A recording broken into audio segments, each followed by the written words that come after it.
Hello और नमस्ते। अभी कुछ 4 दिन पहले आइनॉक्स विंड और आइनॉक्स विंड एनर्जी लिमिटेड इन दोनों कंपनीज के शेयर होल्डर्स को कंपनी की तरफ से एक ईमेल आया है और उसमें उन्होंने ईजीएम यानी कि एक्स्ट्रा ऑर्डिनरी जनरल मीटिंग के बारे में मेंशन किया है। तो इस ईजीएम में काफ़ी सारे इम्पॉर्टेंट कैपिटल रीस्ट्रक्चरिंग के रेजोल्यूशंस वो लोग अप्रूव कराना चाहते हैं इस ईजीएम के थ्रू। तो ये कैपिटल रिस्ट्रक्चरिंग के जो प्लान्स है उसका कंपनी के लिए, आइनॉक्स विंड के लिए भी और आइनॉक्स विंड एनर्जी के लिए भी क्या क्या मायने रखता है या क्या क्या इम्पोर्टेंस है, तो उसके कुछ पॉइंट्स मैं आपके सामने रखना चाहता हूँ इस वीडियो के थ्रू। ओके, सो आइए शुरू करते हैं।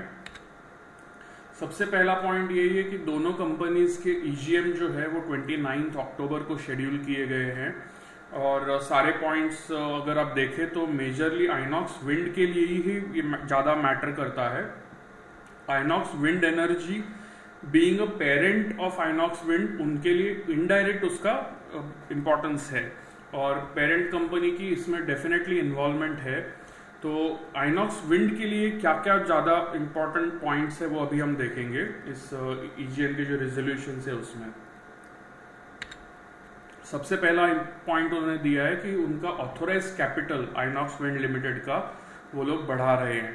तो अभी तक उनका ऑथोराइज कैपिटल था 500 करोड़ रुपीस का, जिसमें 50 करोड़ इक्विटी शेयर्स का लिमिट है। ऑथोराइज कैपिटल यानी कि अपर लिमिट उनकी सेट है 50 करोड़ शेयर्स पे। ओके, 50 करोड़ शेयर्स तक का इशू करने के लिए उनको एडिशनल अप्रूवल की जरूरत नहीं पड़ेगी, लेकिन 50 करोड़ के ऊपर अगर उनको कुछ इशू करना होगा तो उनको ऑथोराइज कैपिटल पहले बढ़ाना पड़ेगा।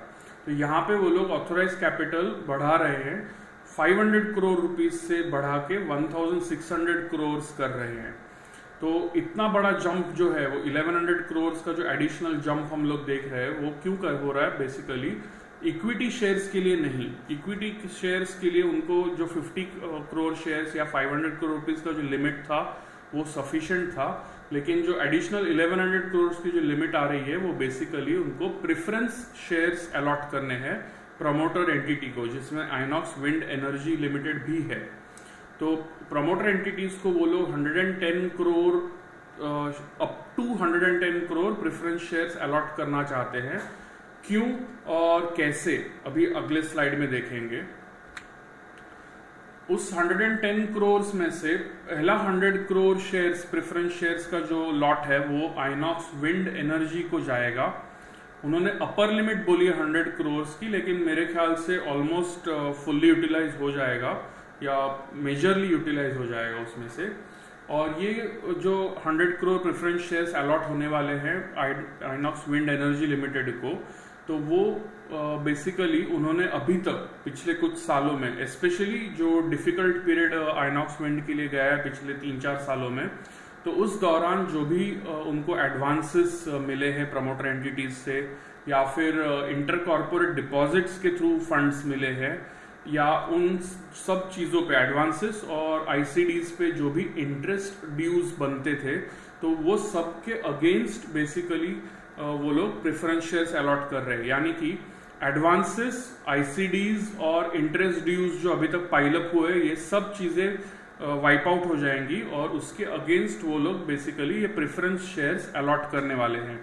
तो इस अलॉटमेंट के थ्रू उनको आइनॉक्स विंड लिमिटेड को कोई भी नया कैपिटल नहीं मिलने वाला। ये जो है बेसिकली पहले आया हुआ कैपिटल जो है उसके अगेंस्ट ही वो लोग प्रेफरेंस शेयर्स अलॉट कर रहे हैं। लेकिन एक इम्पॉर्टेंट पॉजिटिव यही है कि इंटरेस्ट कॉस्ट पे काफ़ी हद तक सेविंग्स हो जाएंगे, क्योंकि इंटरेस्ट कॉस्ट अभी जो ऑलरेडी ड्यूज वो लोग उनके प्रॉफिट एंड लॉस अकाउंट में रिकॉर्ड कर चुके हैं या फिर यहाँ से आगे भी जो ड्यूज बनते थे वो सब नलीफाई हो जाएंगे, वाइप आउट हो जाएंगे। और इंटरेस्ट कॉस्ट का एक बड़ा सेविंग्स का इफेक्ट हम लोग आइनॉक्स विंड के रिजल्ट्स पे डेफिनेटली देखेंगे। सो भले ही फ्रेश कैपिटल ना आ रहा हो, लेकिन इंटरेस्ट कॉस्ट की सेविंग्स की वजह से कैश फ्लो के ऊपर जो प्रेशर आइनॉक्स विंड पे बन रहा था वो काफ़ी हद तक रिलीज हो जाएगा। अब नेक्स्ट इंपॉर्टेंट पॉइंट है जो रिमेनिंग 10 करोड़ प्रेफरेंस शेयर्स है, यानी कि टोटल 110 करोड़ शेयर्स का जो लिमिट बोला है उसमें से 100 करोड़ तो आइनॉक्स विंड एनर्जी को जा रहे हैं, लेकिन रिमेनिंग जो 10 करोड़ प्रेफरेंस शेयर्स है वो एक दूसरी प्रमोटर एंटिटी है उनकी, देवांश ट्रेडमार्ट LLP, तो उस कंपनी को इशू होने वाला है। यहाँ पे उसके अगेंस्ट उनको कैपिटल इन्फ्यूजन मिलने वाला है। 10 रुपीज़ पर शेयर का फेस वैल्यू है, तो उस रेट से उनको 100 करोड़ रुपीज़ का तक का कैपिटल मिलने वाला है। ये कैपिटल डेफिनेटली आइनॉक्स विंड के लिए, उनके बिजनेस रिक्वायरमेंट्स के लिए, वर्किंग कैपिटल के लिए वगैरह वो लोग यूटिलाइज कर सकते हैं। तो ये भी एक पॉजिटिव ही है। उसके अलावा एक और अप्रूवल वो लोग ले रहे हैं इक्विटी इशू के लिए। उनको और भी फंड्स की ज़रूरत पड़ने की उम्मीद है, तो इस अप्रूवल के बाद अगले 12 मंथ्स में वो लोग एक फ्रेश इक्विटी राउंड भी करना चाहते हैं। आइदर QIP फॉर्म यानी कि क्वालिफाइड इंस्टीट्यूशनल प्लेसमेंट थ्रू कर सकते हैं, या फिर किसी और मोड से जहां पे इंस्टीट्यूशनल इन्वेस्टर्स ही मेनली या स्ट्रेटेजिक इन्वेस्टर्स ही मेनली इन्वेस्ट करेंगे। तो उसके लिए उन्होंने लिमिट जो सेट की है वो 200 करोड़ रुपीस तक की है। उसका प्राइसिंग वगैरह सब उस वक्त सेबी के फॉर्मूला के हिसाब से डिसाइड होगा। 200 करोड़ का फंड रेजिंग यानी कि आज के आइनॉक्स विंड के मार्केट कैप के हिसाब से अगर बात करें तो less than 10% of the stake बनता है। सो इसमें से कोई बहुत बड़ा डाइल्यूशन नहीं होने वाला, लेकिन ये 200 करोड़ कंपनी को उनके वर्किंग कैपिटल रिक्वायरमेंट्स के लिए, या फिर उनके जो मैन्युफैक्चरिंग प्लांट्स वो लोग अभी शुरू कर रहे हैं वापस बड़े स्केल पे ऑर्डर्स फुलफिल करने के लिए वगैरह, तो उसके लिए उनको डेफिनेटली ये काम में आएंगे। सो ये 200 करोड़ और वो प्रेफरेंस शेयर्स के अगेंस्ट जो 100 करोड़ उनको मिलने वाले हैं, ये टोटल कुल मिला के 300 करोड़ का जो कैपिटल है वो आइनॉक्स विंड के लिए डेफिनेटली उनके बिजनेस रिक्वायरमेंट्स के लिए काम आएगा।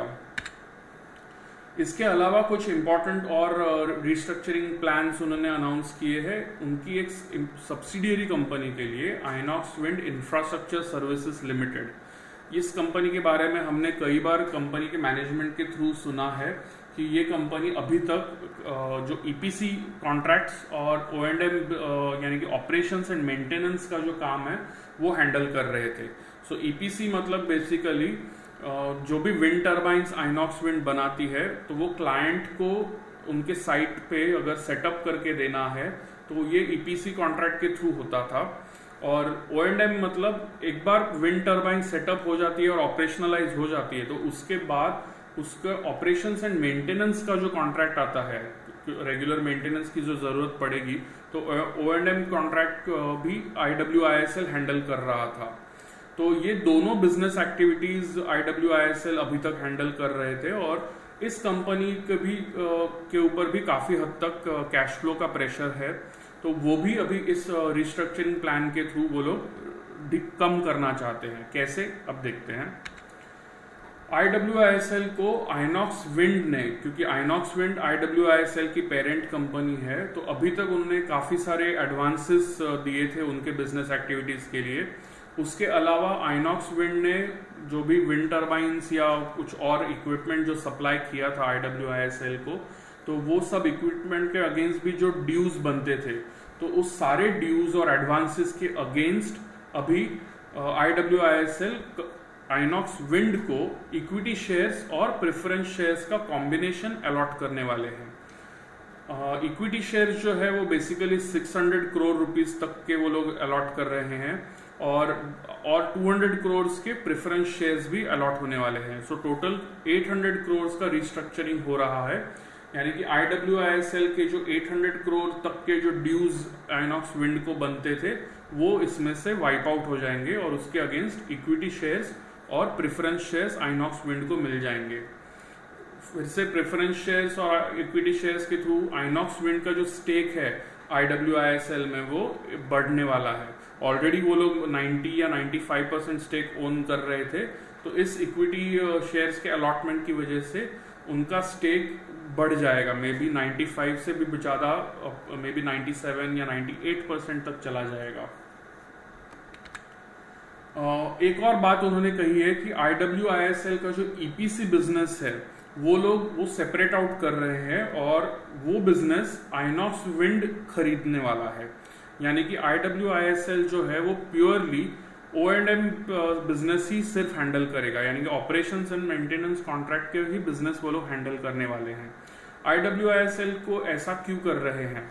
तो बेसिकली मेरा ऐसा मानना है कि IWISL का जो O&M बिजनेस है वो बिजनेस को काफ़ी इन्वेस्टर्स ने शायद इंटरेस्ट दिखाया है इन्वेस्ट करने के लिए, क्योंकि वो बिजनेस O&M बिजनेस जो है वो स्टेडी कैश फ्लो वाला बिजनेस है, प्लस उसका जो प्रॉफिट मार्जिन भी है वो भी मैन्युफैक्चरिंग के हिसाब से बेटर है। मैन्युफैक्चरिंग जहाँ पे 15% एबिटा मार्जिन के आसपास पे चलता है, O&M बिजनेस जो है वो 20% से ज़्यादा एबिटा मार्जिन एंजॉय करता है। सो इस बिजनेस को कैश फ्लो भी स्टेडी है, प्रॉफिट मार्जिन्स भी बेटर है, और ये step by step growing phase में ही रहेगा। जैसे जैसे आइनॉक्स विंड के और ज़्यादा विंड टर्बाइंस सेटअप होते जाएंगे वैसे वैसे IWISL के लिए O&M बिजनेस का साइज भी बढ़ते जाएगा स्टेप बाय स्टेप।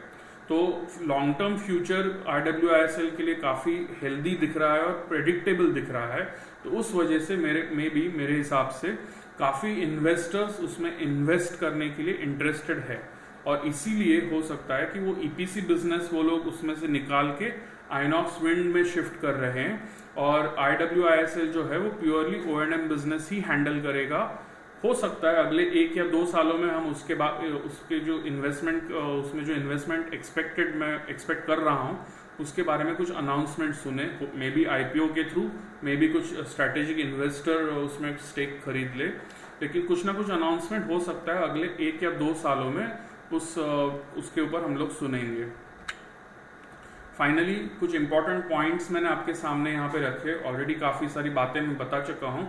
एक इम्पॉर्टेंट पॉइंट इसमें से मैं बताना चाहता था कि आइनॉक्स विंड एनर्जी, अगर आप आइनॉक्स विंड एनर्जी में अगर शेयर होल्डर है तो आपको as a share holder concern होना चाहिए या खुश होना चाहिए। तो कुछ पॉजिटिव और कुछ नेगेटिव दोनों बातें हैं। जो ऑलमोस्ट 1000 करोड़ तक के जो डिपॉजिट्स एडवांसेस वगैरह दे चुके हैं वो आइनॉक्स विंड को, और जो इंटरेस्ट ड्यूज पाइल अप हुए हैं वो अमाउंट अब प्रेफरेंस शेयर्स में कन्वर्ट हो रहा है।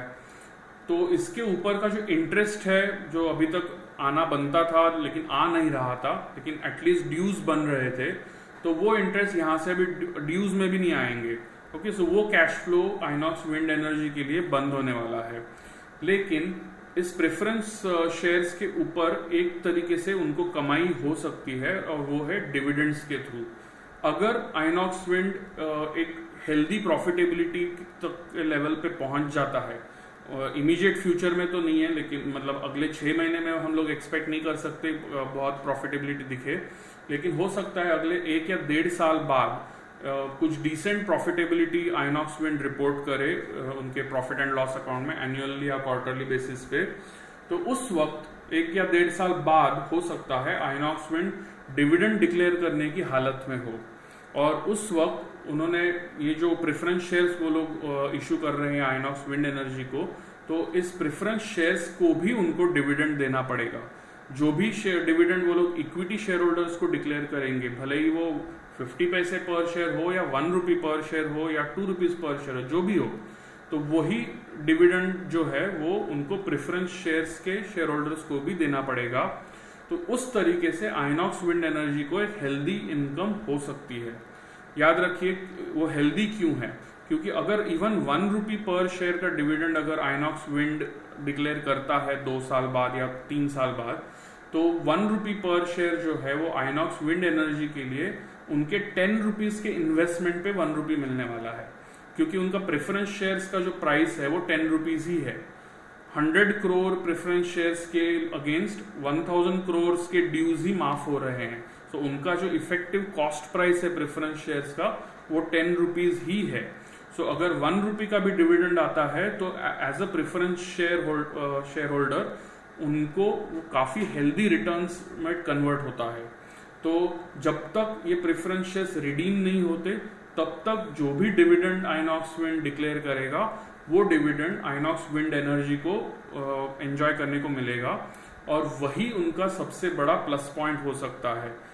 याद रखिए अगले 6 महीने या अगले 1 साल या 1.5 साल में हो सकता है कुछ खास डिविडेंड डिक्लेयर ना हो, लेकिन उसके बाद वाले पीरियड में आइनॉक्स विंड मेरे हिसाब से डिविडेंड डिक्लेयर करने की कंडीशन में होगा, और तब आइनॉक्स विंड एनर्जी को उसका बेनिफिट डेफिनेटली मिलेगा। उसके अलावा आइनॉक्स विंड एनर्जी के पास अभी भी आइनॉक्स विंड का 50% स्टेक है। हो सकता है थोड़ा सा और वो डाइल्यूट करे, लेकिन फिर भी एक सिग्निफिकेंट स्टेक अभी भी है। और आइनॉक्स विंड के लिए अगर कुछ भी पॉजिटिव होता है, उनका बिजनेस फ्लरिश होता है, प्रॉफिटेबिलिटी इंप्रूव होती है, और उस वजह से उनका अगर शेयर प्राइस ऊपर जाता है, तो इनडायरेक्टली आइनॉक्स विंड एनर्जी के जो स्टेक की वैल्यू है वो भी बढ़ेगी। ओके, सो इनडायरेक्ट बेनिफिट वैसे भी आइनॉक्स विंड एनर्जी को मिलने ही वाला है, apart from dividend, possibility of a dividend income future में। ओके, सो ये इंपॉर्टेंट पॉइंट्स पे ध्यान रखिए और उस हिसाब से ईजीएम में आप वोट कीजिए। ओके।